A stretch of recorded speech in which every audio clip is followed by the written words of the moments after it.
E education in Marathi YouTube चॅनलमध्ये आपले स्वागत आहे.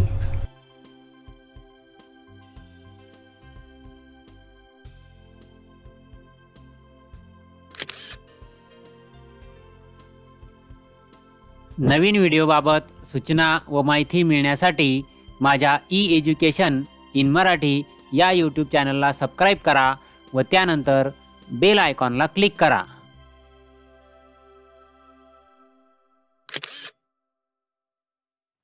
पाठ 18 मजेशीर होड्या.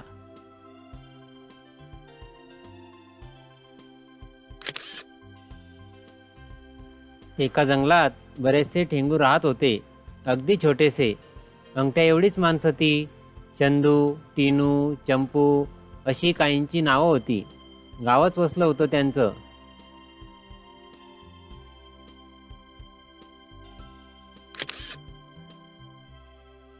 एकदा काय झालं, जंगलाची ती सगळी जागा कुणीतरी विकत घेतली. तिथे घर बांधायचं ठरलं. कामगारांसाठी तात्पुरती घरं तयार झाली.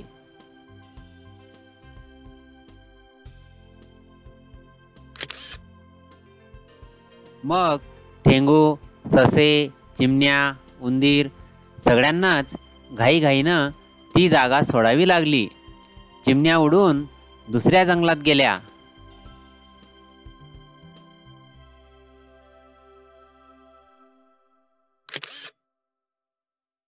ससे थोड्या दूरच्या डोंगरावर गेले. उंदरांनी घरं बांधून होईपर्यंत तिथेच लपून राहायचं ठरवलं, कारण त्यांना माहीत होतं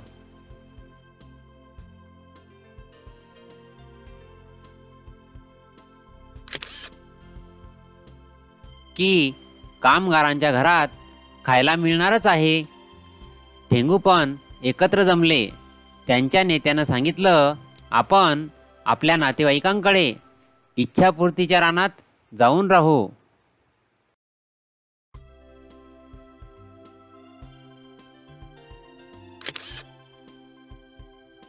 मला जायचा रस्ता माहीत आहे. एक डोंगर, एक नदी ओलांडली की येतं ते. तिथे खूप जागा, खूप झाडं, खूप खायला प्यायला आहे. तिथे राहू आपण.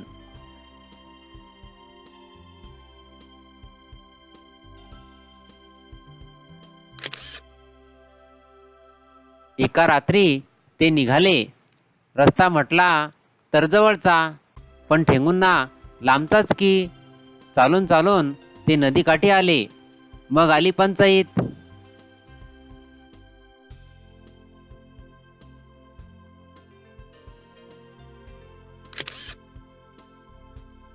नदी ओलांडायची होती. आता काय करायचं? त्यांना भेटला एक ससा.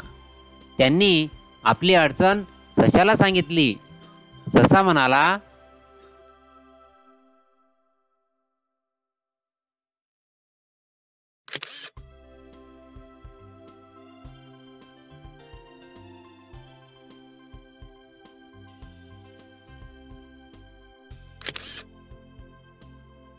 इथे एक खूप चांगला दयाळू मुलगा आहे, बंडू नावाचा. तो त्या घरात राहतो. तो खूप हुशारही आहे. तो करेल मदत.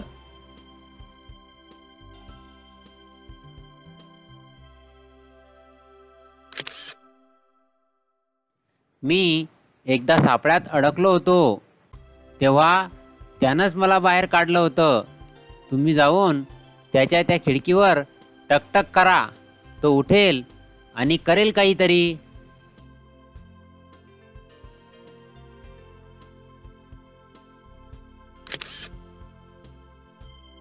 चांदणं पडलं होतं.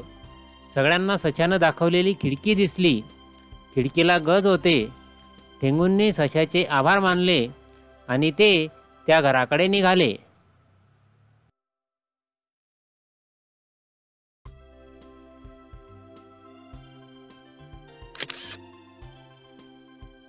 घराबाहेरच्या सायलीच्या वेलीवर चढून खिडकीच्या पट्टीवर ते उभे राहिले.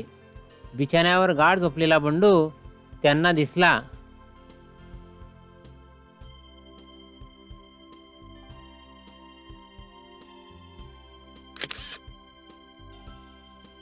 ठेंगू चंदूनं खिडकीवर टकटक केलं.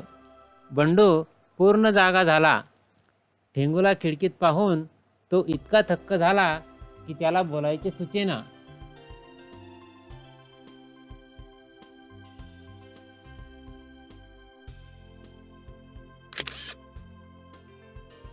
मग उडी मारून, अरे वा चिमुकल्यांनो, मला तुम्हाला कधीच बघायचंच होतं.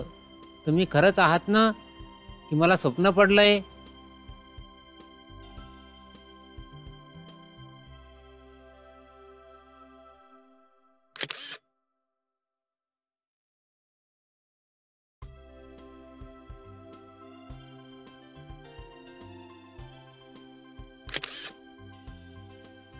नाही, तू जागाच आहेस. ऐक जरा. बंडू, आम्हाला सशानं सांगितलंय की तू प्रेमळ दयाळू आहेस म्हणून. तू मदत करशील आम्हाला?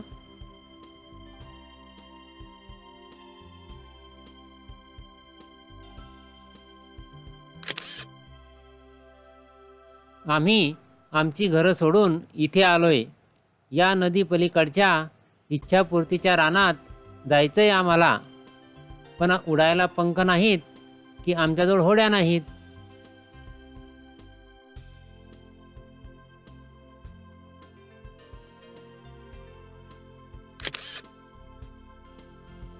नदी पार कशी करता येईल? तू सांगतोस काही उपाय? चंदूनं विचारलं.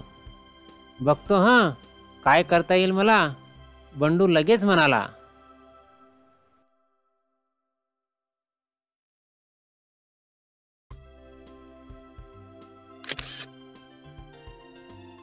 बंडूनं थोडा विचार केला आणि म्हणाला, बघूया हं, माझ्या होडीचा तुम्हाला काही उपयोग नाही. ती खूपच मोठी आहे.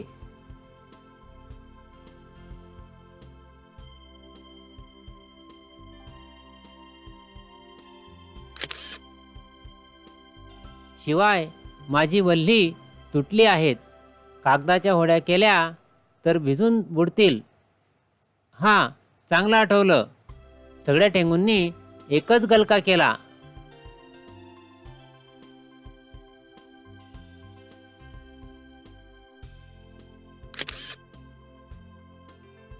मी तुम्हाला अक्रोडच्या टरफलांच्या होड्या करून देतो.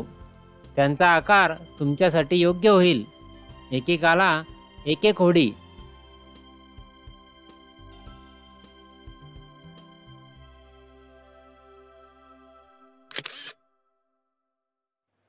त्या पाण्यात छान तरंगतात. त्यांना छोटी शिडं मी लावून देईन, म्हणजे वाऱ्यानं त्या पलीकडे नीट पोहोचतील.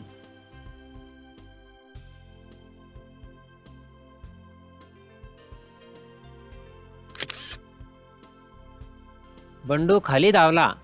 सगळे मिळून 11 ठेंगू होते. त्यानं स्वयंपाकघरातून 6 मोठे अक्रोड आणले. मग ते नीट मधोमध फोडले.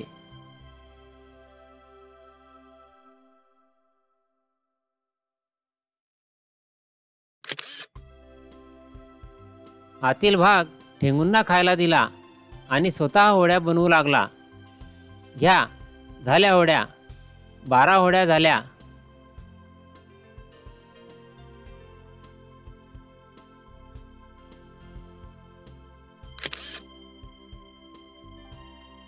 आता त्यांच्या डोलकाठ्या आणि शिडं बनवतो.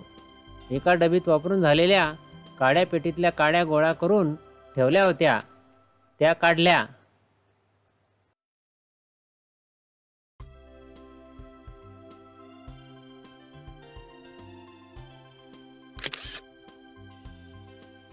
कागदाची शिडं करून ती काड्यांना टाचणीनं टोचली. गोंदानं शिडं डोलकाठीला म्हणजे आग काडीला घट्ट चिकटवली. होडी तयार झाली.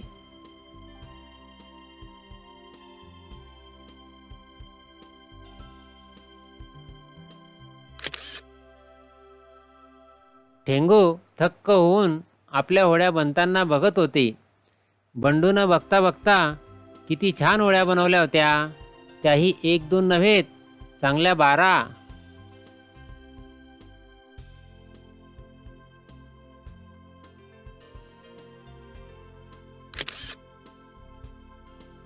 हुशारच होता तो.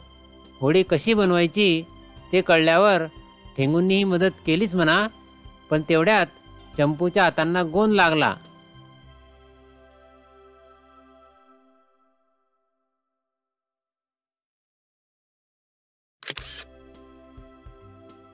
आणि त्याला जो सोडवायला म्हणून गेला तो त्याला चिकटला.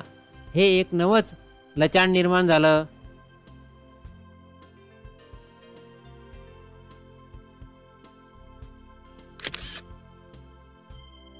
बंडूनं अखेर पाण्यानं धुवून कागदानं पुसून त्यांना सोडवलं.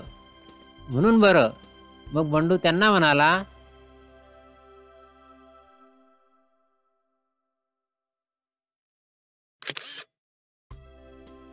होड्या झाल्या आहेत 12 आणि तुम्ही आहात 11च, पण मी ही 12वी होडी एका होडीला बांधतो. तुमचं जास्तीचं सामान तुम्हाला तिच्यातून नेता येईल.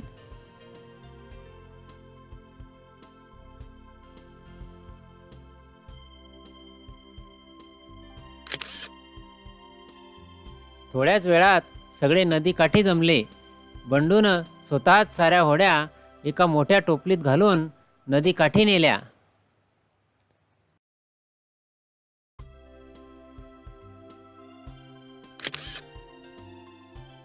एकेका ठेंगूला एकेका होडीत बसून त्या सावकाश पाण्यात सोडल्या. अगदी डोलात पाण्यातून जात होत्या त्या. ठेंगू खुश झाले होते.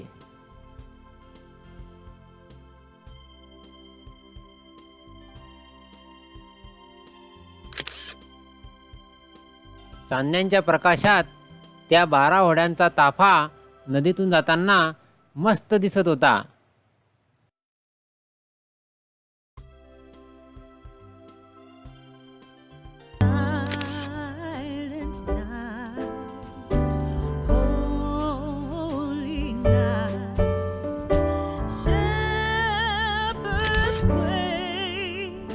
अकराव्या होडीला बांधलेली 12वी सामानाची होडी देखील छान चालली होती. सगळ्या होड्या किनाऱ्यावर गेल्यावर सारे ठेंगू उभे राहिले.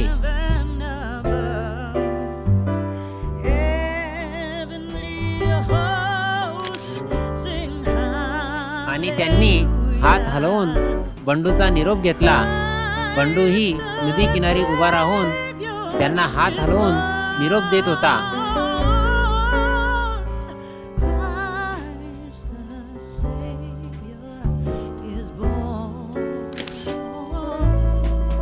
त्याला समाधान वाटत होतं.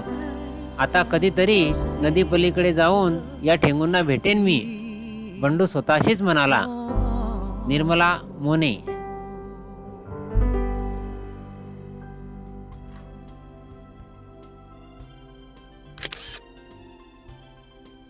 धन्यवाद.